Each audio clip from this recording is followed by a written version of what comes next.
The Australian Society for Exploration Geophysicists is a professional society with over 800 members, and we are very proud here in the Geological Survey of South Australia to have the current president of the ASEG, Dr. Kate Robertson. I'm Anthony Reid from the Geological Survey, and welcome, and thanks very much for joining me, Kate. Thanks for having me, Anthony. Firstly, Kate, you are currently the president of the ASEG. It's an important professional society for exploration geophysicists across Australia and probably for across the world. You've got international members. So what areas are actually your focus, or what themes do you have for your time as president?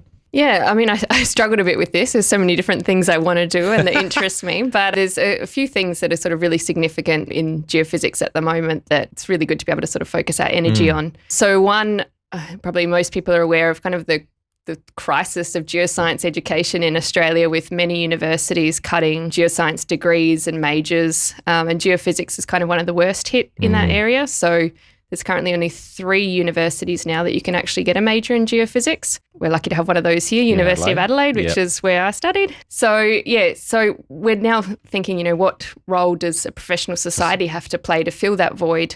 And so, we're looking to sort of have discussions with industry and see where we can step up. And so things like increasing our program of professional development courses, and we're looking to start a geophysics field camp. Fantastic. So like a annual camp where we can get students, but also early career researchers or just anyone who's not a specialist in geophysics who wants to just come out and spend a week doing lots of different field techniques and actually kind of process that data and release it would be the ideal goal. Sure. It's in very early stages now, but we're hoping to get that started. Another area is obviously, with the move to a net zero future.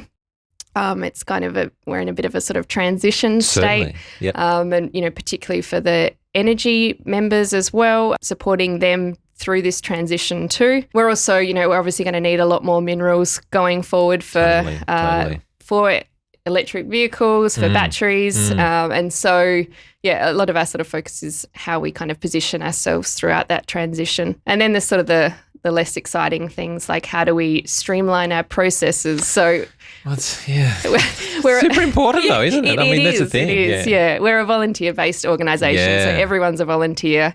When you're asking people to give their valuable time, you want to make sure that everything is as easy as it can be, and we're getting sort of the maximum benefit of people's investment from their time. Yeah, it's almost like you can have all these great ideas about energy transition, but if I can't just log on simply to the website, exactly. Fantastic. You have a PhD in geophysics, you're a specialist in magnetotellurics, published lots of papers in high-end journals. But really, when you started out your Bachelor of Science, did you have any inkling that this would that one day you'd be sitting here as kind of president of the National Society for Geophysicists? No. That's it. I suspected that would be the answer. But. No, I had no idea. And, even, choosing what to do at uni, absolutely no idea. And I'm very nearly enrolled in a Bachelor of Biomedical Science. Wow. I don't know why. I'd never done biology. Luckily, I kept it broad, enrolled in Bachelor of Science and did biology, chemistry, physics, maths, geology were my 5 subjects. Biology I very much struggled at, and I did not enjoy it at all. So I would have hated a biomedical science degree, I think. But I thought I would do physics, but I'd sort of kept a bit of geology and maths on the side. I actually didn't know what geophysics was, I think, when I enrolled at uni. I'd never heard of it. Yeah. And then third year geophysics subjects are introduced, and loved it. Then I did honours, nearly took a job in the petroleum industry, so I could have had a very different career, and then went on to do a PhD because I loved research so much.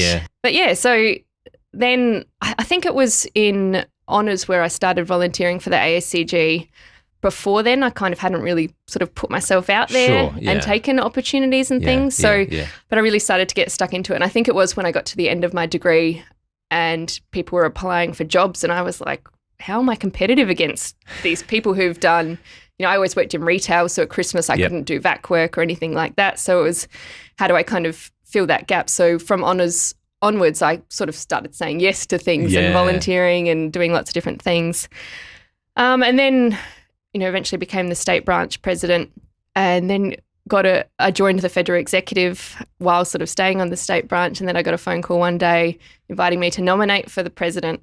And I definitely wasn't expecting it because it was a very funny conversation where I sort of made the president at the time repeat the request like in 3 different ways because I didn't want to say yes. You thought they were joking? Yeah. Just winding it. No, only joke, just winding you up, you reckon? No, I'm sure that wouldn't have been the case.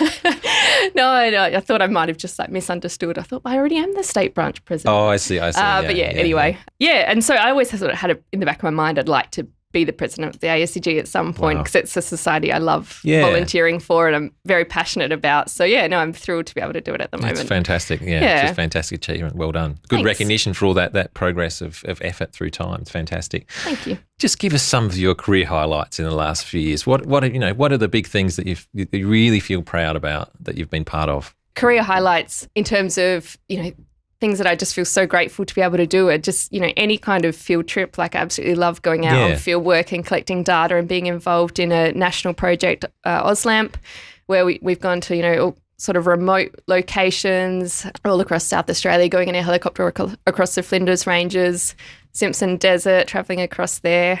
Highly recommend that on your bucket list if you haven't done it.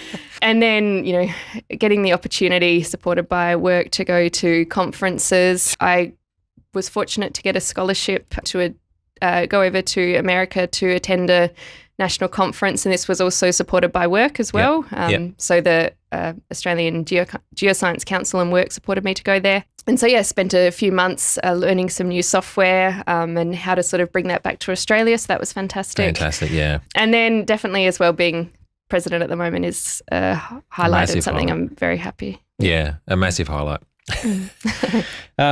Kate, how do you go? I mean, being president, I'm sure you have to address people, probably in meetings and so on, but I'm sure you also have to do a lot of public speaking, or at least to large groups and to membership. How do you actually go at public speaking? I think it's something that definitely gets easier with time. So, like, thinking back to the first ever conference talk that I gave. Yeah, those little baby Anthony and baby Kate giving conference talks. Oh, yeah. Yeah. So it's my first year of my PhD and I was in Melbourne. I was so nervous about it, and I had so much adrenaline as well. And I gave my talk and, put a couple of little jokes in that no one really laughed at, which you kind of get used to at conference talks because it just might not always work. It might not always work, exactly. And I got to the end and I, walked off the stage and went outside and my friends were like, "Oh, you did well." And I was like, "No, I didn't." And I pushed past them and I ran to the toilets and I cried. So I've come a long way since then. I still get a little bit nervous and I think probably most people do still. But I think practicing and, I used to really run through my talks many times beforehand and, now I might sort of practice what I want to say for the first slide or so and then the rest you kind of wing it a bit. But as you're putting together your slides, you know what you're going to say type of thing. Yeah. I joined a public speaking group as well for a couple of years, Rostrum. And so you get opportunity. You learn meeting skills as well, so you can chair the meetings, take minutes, things like that. But you can also practice talks in like a zero risk environment. Zero risk, unlike your first PhD talk. Exactly. That's it. Yeah. So that's the group are very supportive, and you get constructive feedback each week, and so that was great. What a journey. Yeah. Kate, if you have, I guess one of the roles of a president in some sense is a bit of a mentor for people as well, or at least mentor for the organisation.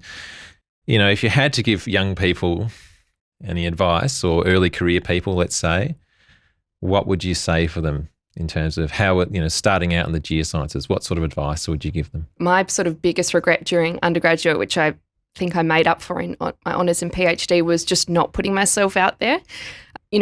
In so many ways, I would always attend my lectures and study for exams and stuff, but I wouldn't go and ask questions. I wouldn't go to networking events, talk to people from industry. I don't think I really had a presence on LinkedIn. And that's when I got to the end of my degree and thought, well, how can I apply for a job now? I don't know anything. Yeah. So really put yourself out there and don't feel afraid to ask silly questions, because it's you can really ingrain a pattern of keeping things to yourself if you don't sort of put yourself out there. That's all for one. Yeah. I thought I had another good point, but I don't.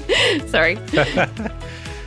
Fantastic. So it is a journey. It's a learning opportunity for all of us, and we're very proud that in the Geological Survey we have the current president of the ASEG. Thanks for your time, Kate. It's fantastic to talk to you. Thanks. Thanks very much.